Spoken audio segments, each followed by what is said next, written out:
आत्मा की चर्चा को स्पिरिचुअल कहते हैं, आध्यात्म कहते हैं। शरीर की चर्चा को रिलीजन कहते हैं। अंदर से हार गए तो बाहर से भी हारोगे। अर्जुन पहले अंदर की लड़ाई जीता। एक कबूतर ने देखा बिल्ली आ रही है, उसने उठ तेरी की आंख बंद कर ली। कबूतर, बिल्ली चली गई। नहीं नहीं, तू भाई साहब बिल्ली के पेट में चला गया। कैसे हम यूथ को भगवत गीता से जोड़ सकते हैं? अगर उनको ये क्लियर हो जाए सबको कि उद्देश्य जीवन का ये है कि मुझे सुख चाहिए, तो प्रभु फिर वो ढूंढेगा कि सुख कहाँ मिलेगा। हंसने का मतलब नहीं है कि सुखी हो, दांत दिखाने का मतलब सुखी नहीं होता। जब मैं गया था पहली बार प्रभुपाद के इस्कॉन में, तो मुझसे पूछा था उन्होंने, आपको स्पिरिचुअल लाइफ में इंटरेस्ट है? मैंने कहा मेरे को स्पिरिचुअल नॉलेज में इंटरेस्ट है, क्योंकि मैं जानता हूँ कई प्रश्न में जो मेरे दिमाग में घूम रहे हैं उसका उत्तर नहीं मिल रहा। उन्होंने पूछा था मुझसे, नॉनवेज खाते हो? इंग्लिश में पूछा, डू यू ईट नॉनवेज? मैंने no no, I love it.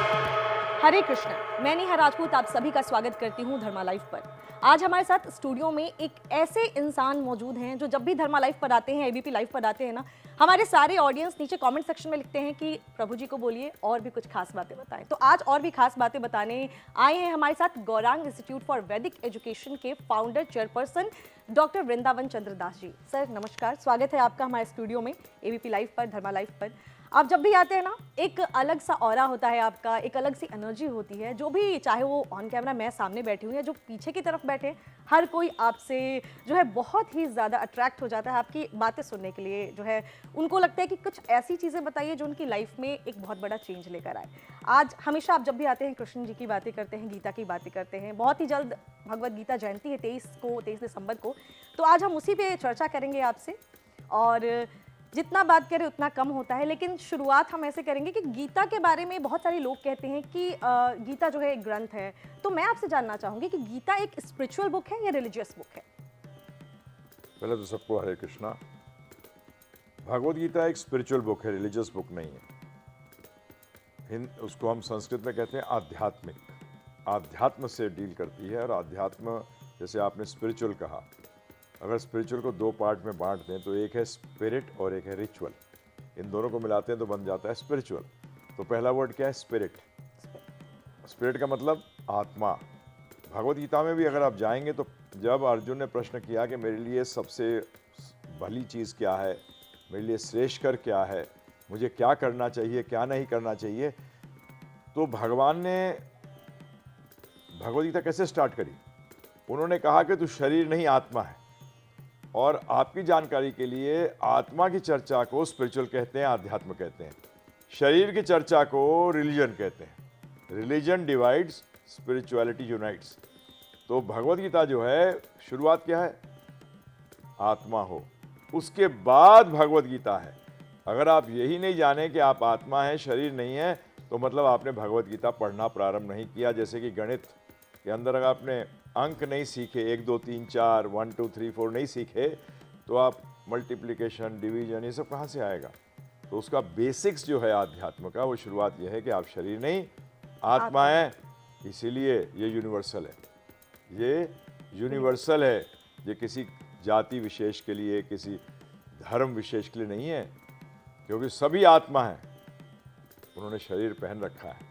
तो इसलिए ये किताब क्या है? स्पिरिचुअल है, आध्यात्मिक है। ये आपने जो प्रश्न किया है, इसी को अर्जुन जी ने एक तरीके से 8वें अध्याय में प्रश्न किया कि भगवान आध्यात्म क्या होता है? तो भगवान ने उत्तर दिया है, आध्यात्म इज द स्टडी। वो है आत्मिक, आत्मा के स्वभाव को जाना ही आध्यात्म बताया है। आत्मा के स्वभाव को जानना आध्यात्म बताया है। तो आपको ये तो पता चल गया कि गीता जो है स्पिरिचुअल बुक है और आध्यात्मिक भी क्या है। कुछ आप बता सकते हैं कितने सालों पहले, क्योंकि हर जगह कुछ अलग अलग इन्फॉर्मेशन दी जाती है, लोगों को पता नहीं होती, तो वो जानकारी क्या होता है, आने वाले जनरेशन को भी उसी तरीके से गलत इन्फॉर्मेशन या जो भी वो बताते हैं वो पास ऑन होती है। तो कितने सालों पहले लिखी गई थी गीता, ये कुछ आप बता सकते हैं? देखिए, अगर हम जाएं तो हाँ, बेस्ट तरीका क्या होता है, हमारे गुरु महाराज श्रील प्रभुपाद जी कहा करते थे कि अधिकतर मेडिसिन के ऊपर ही लिखा होता है कि कैसे खानी है, कि 2 गोली दिन में 2 बार या 1 बार। तो इसी तरीके से भगवद गीता के अंदर ही मेंशन्ड है कि वो कब बोली गई थी। पहली बात तो ध्यान रखिएगा, आध्यात्मिक पुस्तक है, अभी मैंने आपको बताया। और आध्यात्म का पहला वर्ड क्या होता है? कि सनातन है। सनातन का मतलब थी, है और रहेगी। तो भगवान ने गीता के 4थे अध्याय में स्पष्ट रूप में अर्जुन से कहा कि अर्जुन, ये ज्ञान मैंने सूर्यदेव विवस्वान को दिया था। किसको? सूर्यदेव, जिनका नाम क्या है, विवस्वान, उनको मैंने ये ज्ञान दिया था। सूर्यदेव को कब दिया था? जब सृष्टि की रचना हुई, जब सृष्टि की रचना हुई। और आज मैं इसको तुम्हें दोहरा रहा हूं क्योंकि ये परंपरा से चला आ रहा था ज्ञान, परंतु ये परंपरा टूट गई। और टूटने के कारण क्या हुआ, तो ऐसा लगता है कि ये ज्ञान लुप्त हो गया है। इसलिए मैं दोबारा ये ज्ञान देने तुम्हें आ रहा हूँ, जो उन्होंने करीब 500 साढ़े 500 साल पहले अर्जुन को दी। परंतु ये ज्ञान कितना पुराना हुआ? सृष्टि के प्रारंभ से हुआ। सूर्यदेव को दिया ना भगवान ने कहा, और मैं सिर्फ उसको रिवाइज कर रहा हूँ। तो रिवाइज का मतलब तो नहीं हुआ कि नया आया। जैसे अगर मैं अभी स्टूडियो में आया, उसका मतलब थोड़ी आपने, अगर मैं आपसे पहली बार मिलूँ कि मैं अब पैदा हुआ हूँ। हाँ, आपने मेरे को अभी पहली बार देखा है, परंतु पैदा तो बहुत पहले हो चुका हूँ। इसी तरीके से भगवद्गीता का ज्ञान सृष्टि के प्रारंभ में ही आ गया। सिर्फ हमने क्या किया है, भगवान ने क्या किया, दोबारा उसको दोहराया है, क्योंकि वो ज्ञान लुप्त हो गया था। तो ये है भगवद्गीता कब शुरू हुई। अच्छा, एक और चीज़, जैसे अर्जुन की बात कर रहे हैं हम, तो अर्जुन की परिस्थितियां अलग थी जब उनको ये उपदेश दिया था श्री कृष्ण जी ने, तो उनकी परिस्थिति अलग थी। अभी क्या है, हमारी परिस्थिति अलग है। तो कैसे हम गीता को अपने साथ जोड़ें, या कैसे हमारे साथ जोड़ सकती है? एक्चुअली गीता में जब सुन रहे थे अर्जुन जी, तो उनकी परिस्थिति हमारी जैसी थी, कोई फर्क नहीं था। वो इतने ज़बरदस्त टेंशन में थे, कुछ कहने की हद नहीं। और आज हमारे जीवन में क्या है, टेंशन है। और अधिकतर अगर आप लोगों से पूछेंगे कि जीवन का उद्देश्य क्या है, तो लोग जीवन के उद्देश्य को नहीं जानते। वो अब बोलते हैं मेरा उद्देश्य ये है। नहीं नहीं नहीं, हम पूछ रहे हैं मनुष्यों का, मानव जाति का उद्देश्य क्या है। तो अर्जुन भी शुरू के अंदर अगर आप देखेंगे तो उन्होंने पहले तो स्ट्रेस में थे। स्ट्रेस का मतलब वो देख रहे थे कैसे व्यू रचना करनी है। कृष्ण भगवान को कहा कि लेके आओ, पता लगे मुझे क्या व्यू रचना करी है इन्होंने, इनके सामने योद्धा कौन है, किस किस से मुझे लड़ना है। This is called stress. परंतु फिर क्या उसने सोचना शुरू कर दिया, अगर मैंने इन सबको मार दिया तो ये तो कोई सही बात होगी नहीं। हमारे वैष्णवाचार्यगण करते हैं, उसके दिमाग में चल रहा था अगर सबको मार दिया तो मेरे विजय को देखेगा कौन, मेरे विजय को देखेगा कौन। आप गृह प्रवेश करते हैं, घर तो है ही, प्रवेश कर जाओ, परंतु लोगों को लाते हो, दिखाना चाहते हो। तो वो भी अर्जुन भी हमारी तरह एक्ट कर रहा है। वो भी क्या करना चाहता था, दिखावा कि मैं जीतूंगा तो कैसे सब के सब ये मेरे सब रिश्तेदार मार दिए। आप पहले किसको बुलाते हैं, अपने रिश्तेदारों को। तो अर्जुन भी सोच रहा सब रिश्तेदार मार दिए तो मेरी बड़ाई कौन करेगा, मेरे को वाहवाही कौन करेगा। तो ये मन में आने लग गया और बोला कि अरे मारना तो अच्छा नहीं होता। उन्हें दोनों दुनिया भर के तर्क देने शुरू करिए। परंतु जैसे जैसे बोलता चला गया वो टेंशनें पड़ने से शुरू हो गया, क्योंकि उस भविष्य में चला गया। किस में चला गया, भविष्य में। जैसे हमारा पुरानी कहावत है ना, नाई से पूछ रहे हैं कितने बाल हैं, अरे भाई सब काट रहा हूँ, सामने आ जाएंगे, क्यों पूछ रहे हो। इसी तरीके से अर्जुन चला गया फ्यूचर में। और टेंशन होता है जब आप फ्यूचर के बारे में सोचना शुरू कर देते हैं, तो टेंशन आ गया। और टेंशन जब बढ़ना शुरू हो गया तो उसने तो वो डिप्रेशन में चला गया कि मैं युद्ध नहीं लड़ूंगा। मतलब he started becoming week. Depression में आदमी का क्या होता है, वीकनेस आनी शुरू आती है। वो वीक हो गया, और इतना वीक हो गया कि डिप्रेशन ने ऐसे उसके ऊपर काबू कर लिया। डिप्रेस्ड व्यक्ति जो है ना, वो कार्य नहीं कर पाता, कोई भी घर पे पड़ा रहता है, उठा नहीं जाता उसे। वही अर्जुन के साथ हुआ, रथ पे बैठ गया। क्या हुआ, रथ पर बैठ गया, मतलब सारी शक्ति विहीन हो गया। वो इतना शक्तिशाली व्यक्ति, उसके हाथ से गांडीव जो उनका धनुष था वो भी खिसक गया, उठा ही नहीं पा रहा था कुछ भी। फिर कहता है अंत के अंदर कि देखो जी, अगर ये मुझे निहत्था भी मार दें तो मरने को तैयार हूँ, सुसाइड। क्या ये आज देखें आप, ये नहीं चल रहा लोगों के जीवन के अंदर। बताइए आप मुझे, स्ट्रेस तक ठीक है, टेंशन होते ही गड़बड़ शुरू हो गई, फिर डिप्रेशन, फिर सुसाइड। तो बताइए आज क्या लोग उनको पता है कि क्या करना है क्या नहीं करना। सारी प्रॉब्लम भी तो यही है कि क्या करना है और क्या नहीं करना। तो जब अर्जुन ने पूरी भगवद्गीता समझ ली तो उसने कहा करिष्ये वचनम तवा, अब भगवान जो आप मुझसे कहोगे वो मैं करूँगा, जो भगवद्गीता में आपने बताया है वो मैं करूँगा। और करने से क्या हुआ, वो पहले अंदर का युद्ध जीता। ज़्यादातर लोगों के साथ क्या होता है, अंदर हार जाते हैं, और उसके कारण आप बाहर तो हारोगे, अंदर से हार गए तो बाहर से भी हारोगे। अर्जुन पहले अंदर की लड़ाई जीता, और आज सारे के सारों के साथ यही प्रॉब्लम है। इतना नशा क्यों बढ़ गया है, क्योंकि वो क्या कर रहे हैं, वो ऑल्टरनेटिव ढूंढ रहे हैं, विकल्प ढूंढ रहे हैं। कहाँ ढूंढ रहे हैं, गलत जगह। अरे ड्रग्स से, सिनेमा हॉल में बैठ जाते हैं 3 घंटे कि मेरा टेंशन खत्म हो जाएगी, खत्म हो जाती है। ये तो वही बात हुई कि एक कबूतर ने देखा बिल्ली आ रही है, उसने ओ तेरी की आंख बंद कर दी कबूतर ने। बिल्ली चली गई? नहीं, तू भाई साहब बिल्ली के पेट में चला गया। इसी तरीके से वी वेस्ट आवर टाइम। मतलब लोग टेम्पररी जो है टेम्पररी ढूंढ रहे हैं, solution वो भी ढूंढ रहे हैं। हल भी नहीं है। वो आंख बंद करना कबूतर का मतलब दैट इज प्योर मूर्खता, इल्यूजन है। तो आज अर्जुन देखिए विदिन 50 मिनट के अंदर भगवद गीता बोली गई थी। उस 50 मिनट के बाद क्या हुआ, पूरी लाइफ के अंदर चेंज आ गया, पॉजिटिव हो गया एकदम। और आज क्या चाहिए लोगों को? पॉजिटिविटी चाहिए। कैसे आएगी? भगवद गीता जाने बगैर नहीं आ सकती। तो आज अर्जुन और भगवान जो बात कर रहे हैं, भगवान कहते हैं जन्म मृत्यु जरा व्याधि। आज लोगों के जन्म नहीं हो रहे, मृत्यु नहीं हो रही, बुढ़ापा नहीं आ रहा, प्रॉब्लम्स नहीं आ रही लाइफ के अंदर। बोलो भाई, ये तो आज भी हो रहा है, 5000 साल पहले भी हो रहा था और 10 लाख साल पहले भी हो रहा था। तो इसलिए this is called eternal knowledge. ये सनातन ज्ञान है, ये हर काल में चलेगा। और आप जब भगवद गीता जानेंगे तब पता लगेगा कि हाँ ये तो मेरे पे एप्लीकेबल है। हमारे साथ भी ऐसे हुआ। जब हम 26 साल के थे, जब जाना सब समझे, तब देखा कि ये तो मेरे को भी एप्लीकेबल है। और आज 40 साल से प्रचार कर रहे हैं, जिसको भी सुना है वो कहता है ये तो मेरे पे एप्लीकेबल है। हाँ, ये सवाल मेरा आपसे आने वाला था कि क्यों ऐसा होता है कि जब भी जो भी इंसान गीता पढ़ता है, मैक्सिमम लोग ये कहते हैं कि मैंने गीता पढ़ी और ये मुझे मुझ जैसा लगा, मुझे लगा कि ये मेरी कहानी है, ये मैं हूँ। तो ऐसा क्यों होता है? क्या है गीता में ऐसे खास? एक्चुअली सबसे बड़ी बात यह है कि पर्पस क्या है लाइफ का। अगर हकीकत में देखा जाए, पर्पस है लाइफ का। सब खुशी चाहते हैं। और कैसी खुशी चाहते हैं? जो आए, मतलब टिके, और टिकने के बाद बढ़े।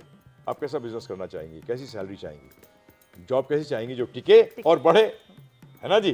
क्योंकि टिके रह गई बहुत देर तक तो उसका मतलब ये है कि पैसे का तो डिप्रेशन ही होता है, पैसा खत्म ही होता है, डिवैल्यूएशन होती है। तो इसी तरीके से आप क्या चाहती हैं कि रुके और बढ़े। तो जो सुख रुकता है और बढ़ता है, सब वही चाहते हैं। परंतु आप फंस किस में जाते हो? मजा में। मजा क्या है? आता है और चला जाता है, क्षणिक होता है, खत्म हो जाता है। तो ये जब वो पढ़ता है भगवद गीता को, तो भगवद गीता में भगवान ने क्या बताया? 9वें अध्याय का दूसरा श्लोक है कि सुसुखम कर्तुम अव्ययम। मैं वो श्लोक का लास्ट पार्ट दे रहा हूं पहले। क्या मिलेगा उसको? सुख नहीं मिलेगा, सुसुखम। सुख ऐसे होता ना, गुड, वेरी गुड। तो सु का मतलब है बहुत सुख मिलेगा, सुसुखम। परंतु किसको? कर्तुम, जो इस ज्ञान के अनुसार करेगा। और अगला वर्ड क्या यूज किया? अव्ययम। अव्ययम बड़ा सिंपल है, व्यय। व्यय का मतलब खत्म हो जाना। और अ लगाते ही क्या हुआ? जो खत्म ना होगा। तो राज विद्या राज गुह्यम, ये सारे विद्याओं का राजा है। राज गुह्यम का मतलब, गुह्य का मतलब होता है रहस्य, सारे रहस्यों का राजा है। पवित्रम इदम उत्तमम। तम का मतलब होता है अंधकार, और अंधकार का मतलब होता है अज्ञानता। यह अज्ञानता से परे है। राज विद्या राज गुह्यम पवित्रम इदम उत्तम प्रत्यक्षवागमम धर्मयम। ये धर्म को आपके सामने प्रत्यक्ष प्रमाण देता है। जो बोल रहा है वो आप करोगे। जैसे मैं आपको गुलाब जामुन दूं अभी, क्या लगेगा? मीठा है फीका? मीठा, क्योंकि उसका टेस्ट है वो, परंतु लेना पड़ेगा। बाहर से देखते रहोगे तो आप बोलोगे क्या पता फीका हो, क्या पता मीठा हो, क्या पता चीनी डालना भूल गया वो चाशनी के अंदर, क्या पता बहुत ज्यादा चीनी हो। हाँ, तो ये पाने पता लगेगा। तो इसलिए भगवान बताते हैं कि ये धर्म का प्रत्यक्ष प्रमाण देगा आपको कि देखिए। और सुसुखम कर्तुम अव्ययम, जो इसको करेगा उसको सुख मिलेगा, परम सुख प्राप्त होगा, जो कि कभी खत्म ही नहीं होता, बढ़ता रहता है। ये आपने टेस्ट ही नहीं किया, आप लोग चाहते यही है सब। सफलता क्या मानते हो आप? सफलता तो मतलब ही यही है, सुख। तो आप बताइए, जो पढ़ेगा उसके लिए एप्लीकेबल होगा कि नहीं? क्योंकि सबके सब एक ही चीज मांगते हैं, सुख मांगते हैं। यानी कह सकते हैं कि गीता में वो बातें बताई गई हैं जिससे कि इंसान सुखी जीवन जी सकता है। बिल्कुल। क्योंकि आपको ये थोड़ी है कि आप अगर सीईओ नहीं बनते हैं कंपनी के तो आप सुखी नहीं हो सकते। किसने कहा ये? अरे सीईओ तो एक बनेगा, बाकी सब फेलियर हैं। ऐसा कैसे हो सकता है? भगवान ने ये तरीका बताया है कि आप किसी स्थिति में भी हों, आप सुखी कैसे हो सकते हैं। फेलियर से एक चीज़ और ध्यान में आ रही है, बहुत सारे आजकल यूथ जो है डिप्रेशन में चले जाते हैं। हमने डिप्रेशन पे भी थोड़ी बात की, डिप्रेशन में चले जाते हैं। कैसे हम यूथ को भगवद गीता से जोड़ सकते हैं? गौरांग इंस्टीट्यूट फॉर वैदिक एजुकेशन ये काम बहुत अच्छे से कर रहा है, लेकिन फिर भी एक और कोई तरीका ऐसा जिससे कि हम गीता को यूथ से जोड़ें ताकि उनकी जो ये परेशानियां हैं वो दूर कर पाए? बड़ा सिंपल है, उनको पता, पहली बात तो उनको क्लियर होना पड़ेगा हम जीवन में चाहते क्या है। 99% मैं 40 साल में मैंने देखा है अपने टीचिंग के कैरियर के अंदर कि बेसिकली लोग ये नहीं जानते कि उद्देश्य क्या है। मैं IITs में, IIMs में, बड़े बड़े कॉरपोरेट्स के अंदर, मुझे इंटेल कॉर्पोरेशन यूएस से नहीं बुलाया लेक्चर्स के लिए, मैं गया हूँ, तो वहाँ लोगों को मालूम ही नहीं कि वो चाहते क्या हैं। मैंने पूछा एक से स्टूडेंट था, मैंने क्या चाहते हो? अरे CEO बनना चाहता हूँ बड़ी कंपनी का। मैंने नहीं, उसके बाद क्या मिलेगा CEO बन जाओगे? अरे साहब खुशी मिलेगी। तो मैंने कहा फिर CEO बनना नहीं चाहता, क्या चाहते हो आप? सुख चाहते हो। अगर उनको ये क्लियर हो जाए सबको कि उद्देश्य जीवन का ये है कि मुझे सुख चाहिए, तो प्रभु फिर वो ढूंढेगा कि सुख कहाँ मिलेगा। क्या पता आपको जो आप एस्पायर कर रहे हो, कहते हैं ना ड्रीम, जब तक आप इच्छा, ड्रीम का मतलब क्या है? इच्छा करना। ड्रीम का बाकी तो फिर आप वर्ड्स को घुमाते रहिए। इच्छा करना, अगर इच्छा पूरी नहीं हुई तो क्या होगा? आप दुखी हो जाओगे। क्यों हो जाओगे साहब? क्यों हो जाना चाहिए? सुख आपके हाथ में है। जो प्राप्त करते हो वो सुख वुख नहीं देता, सुख आपके अंदर है। सुख आपके अंदर है। जैसे मैं अभी कल बात कर रहा था, उन्होंने कहा एक कॉलेज में था मैं, यूनिवर्सिटी के अंदर, तो उन्होंने ये लड़के ने ये कहा, मैंने पूछा क्या क्या चाहिए? बोलता इनर पीस। मैंने पीस तो होती इनर है जी, बाहर पीस कहाँ है बताइए मुझे? गुलाब जामुन में पीस है, रसगुल्ले में पीस है, नान में पीस है, पीस आपके अंदर। तो इनर पीस क्यों बोलना? उसको पीस बोलो ना, है जी। हाँ बोलो इनर हार्ट। अरे हार्ट तो अंदर ही होता है, बाहर कभी देखा आप हार्ट को? हार्ट किडनी बॉडी के अंदर होती है भाई, बाहर नहीं होती। तो इसी तरीके से पीस कैसे आए जीवन के अंदर? तो जब उनको पता लगेगा कि हाँ लक्ष्य तो मेरा सुखी होना है, परंतु ये तो बाकी चीज़ें मुझे क्या पता सुख दें या ना दें, परंतु सुख तो मेरे हाथ में है। रिमोट अपने हाथ में रखो ना, दूसरे के हाथ में क्यों देते हो? तो भगवद गीता आपको यही बताती है कैसे आप अपने हाथ में अपनी सफलता रखो। सुखी हो तो सफल हो। और सुखी, आज आपने पीछे देखा कुछ साल पहले ब्रिटानिका एंग्लोसाइपीडिया के COO ने क्या किया था? आत्महत्या कर ली थी गुड़गांव के अंदर 20वें फ्लोर से। अब कितने लोग एस्पायर कर रहे थे वहाँ पहुँचने के लिए, और पहुँचने के बाद भी क्या किया उसने? मतलब जीवन से निराश हो गया था। मतलब जीवन में सुख नहीं था उसके, क्योंकि वो सुख बाहर ढूंढ रहा था। बाहर सुख है भी नहीं। It is your frame of mind, आपकी सोच है। इसलिए सृष्टि नहीं, दृष्टि बदलो। दृष्टि बदलने से सृष्टि अपने आप बदल जाएगी। आपने क्योंकि ये प्रश्न किया कि कैसे वो डिप्रेशन दूर करे। डिप्रेशन क्यों होता है कि मैं फेलियर हो गया। अब आपको एक ट्रिक बताऊं भगवद गीता के अनुसार, परंतु ये जीवन का सिर्फ ये लक्ष्य नहीं है, परंतु ये बताना कि जीवन चलाना कैसे है। जैसे मैं फेल हो गया, परंतु मैंने देखा एक व्यक्ति जो है गोल्ड मेडलिस्ट पास हो गया, तो अगर मैं उसके खुशी में मैं भी खुश होने लगूं तो मेरा फेलियर खत्म हो गया कि नहीं खत्म हो गया? बताइए। अब कितने लोग सक्सेसफुल हो रहे हैं, उनके सक्सेस से क्या हुई है? खुश हुई है। तो आपका दुख तो वैसे ही खत्म हो गया। हम तो क्या होते हैं, अपने आप तो दुखी होते हैं, दूसरे की सफलता से भी दुखी होते हैं, तो अपने दुख के को बढ़ाते जा रहे हैं। और जबकि करना क्या चाहिए? दूसरे सफलता से अपने आप सुखी होना। और ये करना बताऊं आध्यात्म में पॉसिबल है सिर्फ, और कहीं पॉसिबल नहीं है। क्योंकि भगवान गीता में कहते हैं अहम बीज प्रदा पिता, मैं बीज देने वाला पिता हूँ। एक भाई बहन को अच्छा जाते हुए देखेगा तो खुश नहीं होगा। एक बहन भाई को देखेगी उन्नति करते हुए खुश नहीं होगी। ये हमारे पिता तो एक ही हैं। भगवान श्री कृष्ण कहते हैं मैं ही बीज देने वाला पिता हूँ। मैं पेरेंट्स को टेलर कहता हूँ। क्या कहता हूँ? टेलर है वो, क्योंकि ये उन्होंने दिया है। इसके तत्व कहाँ से आए हैं जी? किसने दिए? उन्होंने तो टेलरिंग करी है। तो पिता तो हमारा सबका क्या है?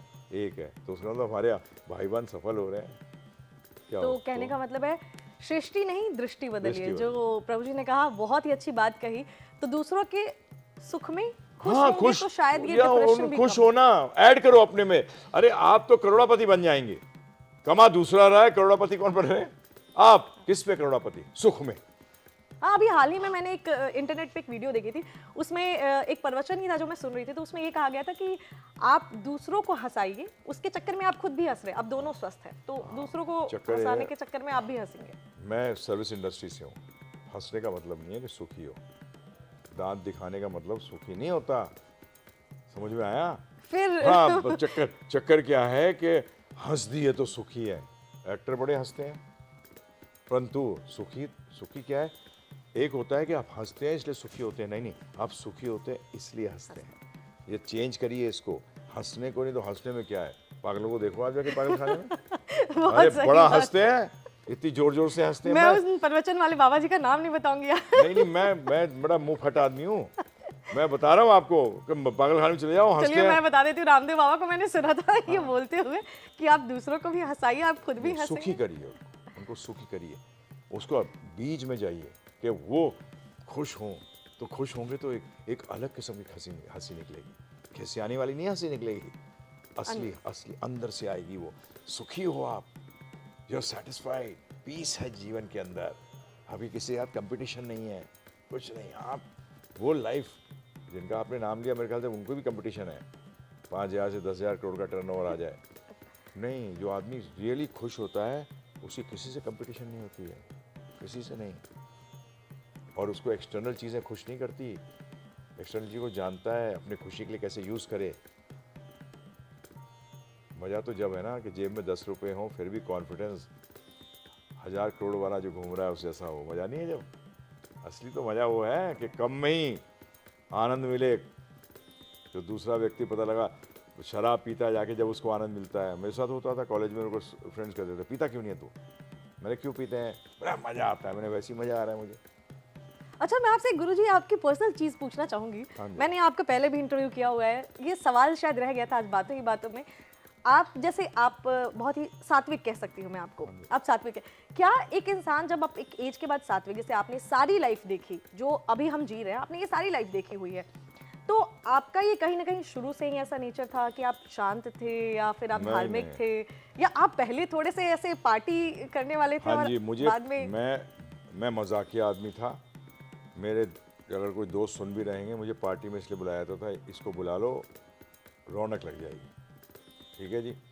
मैं बहुत मजाक करता था और मैं कभी जोक बनाता नहीं, मैं जोक पुराने नहीं बोलता था, मैं नए जोक बनाता था। जब मैं गया था पहली बार प्रभुपाद के इस्कॉन में, तो मुझसे पूछा था उन्होंने, आपको स्पिरिचुअल लाइफ में इंटरेस्ट है? मैंने कहा मेरे को स्पिरिचुअल नॉलेज में इंटरेस्ट है, क्योंकि मैं जानता हूँ कई प्रश्न में जो मेरे दिमाग में घूम रहे हैं उसका उत्तर नहीं मिल रहा। उन्होंने पूछा था मुझसे, नॉनवेज खाते हो? इंग्लिश में पूछा, डू यू ईट नॉनवेज? मैंने no no I love it. क्या बोला था मैंने? I love it. मैं खाता नहीं हूँ, आई लव इट। अच्छा, फिर उन्होंने, डू यू ड्रिंक? मैंने 8 बियर पी के आ रहा हूँ। परंतु उसने कहा स्पिरिचुअल नॉलेज लेने के लिए और जो तुम उत्तर ढूंढ रहे हो और जो सुख तुम चाहते हो, उस नॉलेज को नहीं ले पाओगे अगर तुम ये कर रहे हो। और बात भी सही है, अगर मैं ये कर रहा हूँ, क्योंकि हर नॉलेज को लेने का एक तरीका है। आज शराब पी के अगर कोई ऑपरेशन करने पहुंच जाए डॉक्टर अंदर, क्या करेगा वो पेशेंट का? मार देगा पेशेंट को। इसी तरीके से हर आध्यात्मिक ज्ञान, और इसके बाद मैंने देखा, मैंने उसी क्षण छोड़ दिया था क्योंकि आई वांटेड आंसर्स, और मैंने कहा आई विल नॉट वेट, मैं उसी टाइम शुरू कर दिया। तो ये आपने जैसे प्रश्न किया आप कैसे थे, मैं ऐसा था। मैं बिल्कुल, आपने कॉलेज के अंदर प्रेसिडेंट था यूनियन का, तो आप समझ सकते हैं किस तरह का आदमी हूँगा मैं। मतलब ये सवाल इसलिए भी मैंने पूछा क्योंकि बहुत सारे लोग जो है आजकल स्पिरिचुअलिटी की तरफ जा रहे हैं। परंतु आपने जो कहा ना पूरा जीवन नहीं, मैं 26 साल की उम्र में इसमें आ गया था। आज मैं 68 का रन कर रहा हूँ, 26 साल की उम्र में आ गया था। तो आप कहोगे सब कुछ देख लिया था? नहीं। अक्लमंद व्यक्ति बताऊँ कौन होता है? Who learns by the mistakes of others, जो दूसरों की गलतियों से सीखता है, खुद गलती करके नहीं सीखता। अक्लमंद व्यक्ति वो कहलाया जाता है जो दूसरों की गलती। तो मैंने देखा इतना पैसा कमाया, मर गया, जीरो लेके गया साथ में, मैंने तो सारे धंधे पे पानी फिर गया इसके। तो मतलब हर व्यक्ति जो है बैंकक्रप्ट हो जाता है। बताओ आप ऐसा धंधा करेंगे जिसमें बैंकक्रप्ट हो जाओ? आखिरी में सारे के सारे बैंकक्रप्ट हो जाते हैं। एंड में कितना लेके जाता है? अभी मैं गया हुआ था एक जगह गुजरात के अंदर, तो मैंने कहा जीरो हो जाता है। तो उस बिजनेसमैन ने, वो बेचारे 72 साल के हो गए थे, बोले गुरुजी वो तो जीरो भी नहीं ले आता सकता साथ, वो जीरो भी साथ नहीं ले आ सकता। तो मैंने कहा ऐसा धंधा नहीं करना। मैंने कहा जिसने ये इतनी जबरदस्त क्रिएशन करी है, ये जीरो के लिए करी है? नहीं, I am missing some point. और जब मैंने देखा कि इसने मुझे खुशी दी, तो मैंने कहा, जैसे ज़्यादातर लोग कहते हैं दूसरों को खुशी दोगे तुम खुश होगे, तो ये ज्ञान जब जिन्होंने लिया है और जीवन में लगाया है, जब वो खुश होते हैं तो हमें भी खुशी। ये बहुत ज़बरदस्त MLM है, ये है ना, मल्टी लेवल मार्केटिंग बड़ी ज़बरदस्त है ये। आप दूसरे खुश करते हो, आपको पता भी नहीं है, फिर भी आपकी खुशी बढ़ती रहती है। आपको अपने आप अपना बोनस पूरा 100% मिलता है, इसमें परसेंटेज नहीं है 20% मिलेगा। जैसे MLM के अंदर क्या होता है, पहले वाले को इतना, दूसरे वाले नहीं, यहाँ 100%। तो इसलिए भगवद गीता समझो और समझाओ। ये सवाल इसलिए भी पूछा क्योंकि बहुत सारे लोगों से मैं मिलती हूँ, मैंने सुना है बहुत सारे लोग ये कहते हैं मैं इस एज के बाद स्पिरिचुअलिटी की तरफ जाऊंगी, या इतने एज तक मैं एंजॉय करूंगा, ये वाली लाइफ को एंजॉय करूंगा, उसके बाद मैं स्पिरिचुअलिटी। तो ऐसे एज बार लोगों ने बना दिया कि ओल्ड एज में जाके ही आप धर्म की चीज़ें बात करेंगे। पहली बात तो ये है कि इंजॉय का मतलब क्या होता है। इंजॉय का मतलब है क्षणिक सुख। मतलब मैं सुबह से रात तक गधी की तरह काम करूंगा, फिर थोड़ा घोड़ा बन जाऊंगा कुछ समय के लिए। ये क्या है?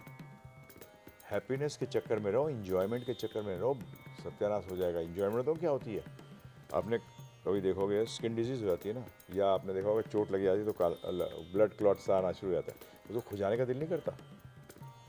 जितना खुजाते हो बड़ा मजा आता है। स्किन प्रॉब्लम के अंदर जब खुजाते हो तो बहुत अच्छा लगता है, परंतु वो वुंड जो है वो बढ़ता जाता है। तो मजा भी इसी प्रकार से, आपको मजा आएगा खुजाने में, परंतु उससे क्या होगा, आपकी बीमारी बढ़ती जाएगी। और जब मजे से आप अपने आप को सुख में ट्रांसफर करना चाहोगे तो कर नहीं पाओगे। और एज, ये तो बड़ी बेकार की बात है। बताइए, सुखी आप बुढ़ापे में होना चाहते हैं? अरे सुखी तो आप बचपन से होना चाहते हैं। तो फिर इस नॉलेज को बचपन से क्यों नहीं लेते? Because this knowledge tells you how to lead life. हम बार बार कहते हैं इस बात को कि आध्यात्मिक ज्ञान से होता क्या, खड्डे की रोड है, ऑटो में जाओगे पीठ की हालत खराब हो जाएगी। मर्सिडीज में जाओ, पता भी नहीं लगते खड्डे। क्यों नहीं पता लगते? क्योंकि सस्पेंशन सिस्टम ज़बरदस्त है। एक टायर नीचे जाएगा खड्डे में, दूसरे बाकी 3 ऊपर है, तो आपको बैलेंस को मेंटेन करके रखते हैं, खड्डा महसूस नहीं होता। अब बताइए, खड्डे खत्म हुए कि गाड़ी चेंज हो गई? आध्यात्मिक ज्ञान क्या करता है, आपको ऐसी गाड़ी में बिठा देता है कि वर्ल्ड के जो आपको जो प्रॉब्लम्स आते हैं उसमें आपको फील नहीं होता। जैसे कि एनेस्थीसिया जब देते हैं, ऑपरेशन होता है, दर्द नहीं होता, दर्द होता है परंतु आपको फील नहीं होता। तो ये स्पिरिचुअल एनेस्थीसिया है। क्या है ये लाइफ का एनेस्थीसिया है। इसमें इंजेक्शन लगता है स्पिरिचुअलिटी का। तो आप क्या होते हो, सम हो जाते हो, प्रोएक्टिव हो जाते हो। सर्कमस्टांसेस के कारण आपका जीवन चेंज नहीं होता। अरे इसने 2 गाली दे दी, आज मूड खराब हो गया। उसने 2 गाली दी, तेरा मूड क्यों खराब हो रहा है भाई? अंदर से स्ट्रांग हो, मूड को सम चलने दें, प्रोडक्टिविटी बढ़ जाएगी। हम एज की ही बात करें तो ऐसा नहीं होना चाहिए कि स्कूल्स कॉलेजेस में भी भगवत गीता की अगर पढ़ाई शुरू से कर मतलब उनको मिले, वो जानकारियां मिले, तो स्कूल्स कॉलेजेस में भी ये कराना चाहिए, इसको एक ऐड करना चाहिए। बिल्कुल आवश्यक है। आज हमारे स्कूल कॉलेज बूचरी खाना है। That is what my Guru Maharaj Srila Prabhupada बोलते थे। कसाई घर हैं। यहाँ बच्चे को जो बाहर निकालते हैं, जैसे मैं तो आज से 30 साल पहले की बात कर रहा हूँ। एक पेरेंट्स आए कि हमारे स्कूल के अंदर बच्चे के वहाँ साइकाट्रिस्ट भी है। तो मैंने उनसे पूछा, आपके बच्चों को पागल कर देते हैं क्या वो? बोले नहीं, वो मैंने हमारे टाइम के अंदर तो साइकाट्रिस्ट की जरूरत ही नहीं पड़ती थी। हमारे कोई ऐसा प्रेशर नहीं करते थे। आज प्रेशर करके आपने बच्चे को इतनी हालत में खराब कर दिया कि उसको साइकाट्रिस्ट के पास जाना पड़ता है। आपको कॉलेज में, स्कूल में साइकाट्रिस्ट रखना पड़ता है। क्यों? That means there is something drastically wrong with the knowledge. आज बच्चे, अगर ध्यान रखिएगा, कोई भी व्यक्ति अगर क्रचेस लेता है उसका मतलब उसके टांग में प्रॉब्लम है ना, वो इंडिपेंडेंटली चल नहीं पा रहा, उसका मतलब वो वीक है। इसी तरह से अगर कोई ड्रग्स लेता है, टाइम वेस्ट करता है, उसका मतलब वो क्या है? वीक है। वीक है। और वीक किसने कहाँ बनता है? स्कूल में। स्पिरिचुअल नॉलेज के बगैर, जब मैं कहता हूँ पर्सनालिटी जो है ना, पर्सनालिटी कंप्लीट होनी चाहिए। आज पर्सनालिटी में क्या हुआ, आपने मटेरियल नॉलेज तो दे दी, परंतु आपने spiritual aspect of the personality को छोड़ दिया। ये 2 हिस्सों से बनती है। तो मैं क्या कहता हूँ, हैंडीकैप पर्सनालिटी, पैरालिटिक पर्सनालिटी है। आज लकवा मारा हुआ है व्यक्तित्व का। और बताइए, लकवा मारा हुआ व्यक्ति रहेंगेगा या चलेगा? रहेंगेगा। तो रेंग रही है दुनिया और सोच रही है हम चल रहे हैं। मैं एग्जांपल देता हूं, ये एक गांव के अंदर पिछले 200 साल से सब लोग रेंग रहे थे, उनमें से एक खड़ा हो गया, तो बाकी सब क्या कहेंगे? ओए बेवकूफ, ऐसे चल। क्योंकि वो भूल गए कि चलना होता क्या है? दोनों टांगों पे चला जाता है। आज समाज भूल गया है कि आध्यात्म के बगैर आप रेंग रहे हो, और रेंगने को आप क्या कह रहे हो? चलना है। That is your mistake. So education 5 साल की उम्र से दोनों, विश्वोपनिषद कहता है, बड़ी प्रैक्टिकल है जी। विद्या भी लो और अविद्या भी लो। बॉडी की नॉलेज को अविद्या कहा गया है और आत्मा की नॉलेज को विद्या कहा गया है। दोनों को साथ लीजिए, हम थोड़ी कह रहे नहीं लीजिए, कौन कह रहा है?